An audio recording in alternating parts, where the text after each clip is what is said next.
ஈரோடு கிழக்கு இடைத்தேர்தல்ல பாஜக யாருக்கு தான் ஆதரவு கொடுக்க போறாங்க, அவங்களோட நிலைப்பாடு தான் என்ன இப்படின்ற பல கேள்விகளுக்கு இன்னைக்கு ஒரு வழியா விடை கிடைச்சிருச்சுங்க. அண்ணாமலை அவர்கள் அவரோட பிரஸ் மீட்ல ரொம்ப கிளீனா அவரோட நிலைப்பாடை சொல்லியிருக்காங்க.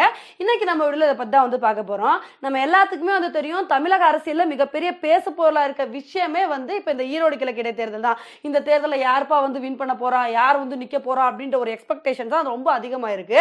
இந்த ஒரு எதிர்பார்ப்புக்கு மத்தியில அதிமுக கட்சியில பல பிரச்சனை வந்திருக்கு. அதுல என்ன இருக்குன்னு பாத்தீங்கன்னா, ஓபிஎஸ் அவர்கள் சார்பாகவும் ஒரு வேட்பாளரை களமிறக்கி இருக்காங்க, இபிஎஸ் அவர்கள் சார்பாகவும் வேட்பாளர்கள் களமிறக்கி இருக்காங்க. இதனால அதிமுக கட்சிக்குள்ளே பிரச்சனை இருக்கு. அவங்களுக்கு பாத்தீங்கன்னா ரெட்டலை சின்னம் கிடைக்கிறதுலே பிரச்சனை இருக்கு. சோ இந்த மாதிரி இருக்கும்போது ஓபிஎஸ் அவர்கள் என்ன சொல்லிட்டாருன்னா, பாஜக போட்டிட்டாங்க அப்படின்னா நாங்க வாபஸ் வாங்கிக்கிறோம் அப்படின்னு சொல்லிட்டாங்க. இதை தொடர்ந்து இன்னும் இந்த விஷயம் எதிர்பார்ப்பா அதிகரிச்சிருச்சுங்க. எப்ப இப்படி சொல்லிட்டாங்களே, அப்ப பாஜக என்னப்பா பண்ண போறாங்க, ஒரு வழியா ஓபிஎஸ் அவர்கள் கூட சேர போறாங்களோ இல்ல தனித்து போட்டிட போறாங்களோ அப்படின்ற மாதிரி நிறைய எதிர்பார்ப்பு அதிகமாயிருச்சு. ஆனா இந்த ஒரு எதிர்பார்ப்புகளுக்கெல்லாம் பதில் சொல்ற மாதிரி தான் இன்னைக்கு அண்ணாமலை அவர்களோட பிரஸ் மீட் இருந்துச்சுங்க. இந்த பிரஸ் மீட் நடத்துறதுக்கு முன்னாடி அவர் என்ன பண்ணிருக்காருன்னு பாத்தீங்கன்னா, போய் இபிஎஸ் அவர்களை சந்திச்சுட்டு வந்திருக்காரு. அதுக்கப்புறம் போய் ஓபிஎஸ் அவர்களையும் சந்திச்சுட்டு இந்த ஒரு பிரஸ் மீட்டை நடத்திருக்காரு. அதுல அவர் என்ன சொல்லியிருக்காருன்னா, இதோ பாருங்க, நம்மளோட முதல் குறிக்கோளே என்ன இருக்கணும்னா, இந்த ஈரோடு கிழக்கு இடைத்தேர்தலை ஆளுங்கட்சியை வீழ்த்தணும். ஏன்னா மக்கள் கிட்ட நிறைய எதிர்ப்பலைகள் இருக்கு. இப்ப நிறைய பிரச்சனை தமிழகத்துல இருக்கு. கரண்ட் சார்ஜை கூட்டிட்டாங்க, சொத்து வரி மதிப்பு அதிகமாயிருச்சு.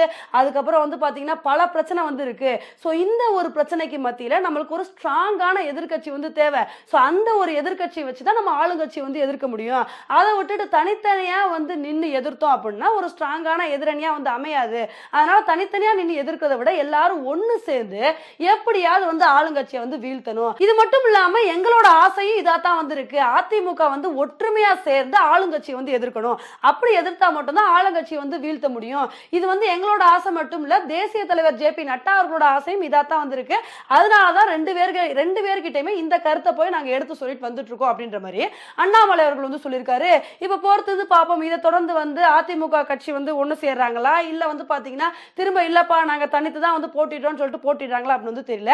சரி, இதெல்லாம் இருக்கட்டும்ப்பா, நீங்க அதிமுக இருக்க பிரச்சனை எல்லாம் சொல்லிட்டீங்க, நீங்க என்ன நிலைப்பாடுல இருக்க போறீங்க, பாஜக தனித்து போட்டிட போறீங்களா இல்ல யாரு கூட கூட்டணி சேர போறீங்க அப்படின்னு சொல்லிட்டு அண்ணாமலை அவர்கள்ட்ட கேட்டதுக்கு அவர் என்ன சொன்னார்னு பாத்தீங்கன்னா, பிப்ரவரி 7ஆம் தேதி வரைக்கும் டைம் இருக்குல்ல, அது வரைக்கும் நாங்க பாப்போம், கடைசி நேரத்துல நாங்க சொல்லுவோம் அப்படின்ற மாதிரி சொல்லிட்டாங்க.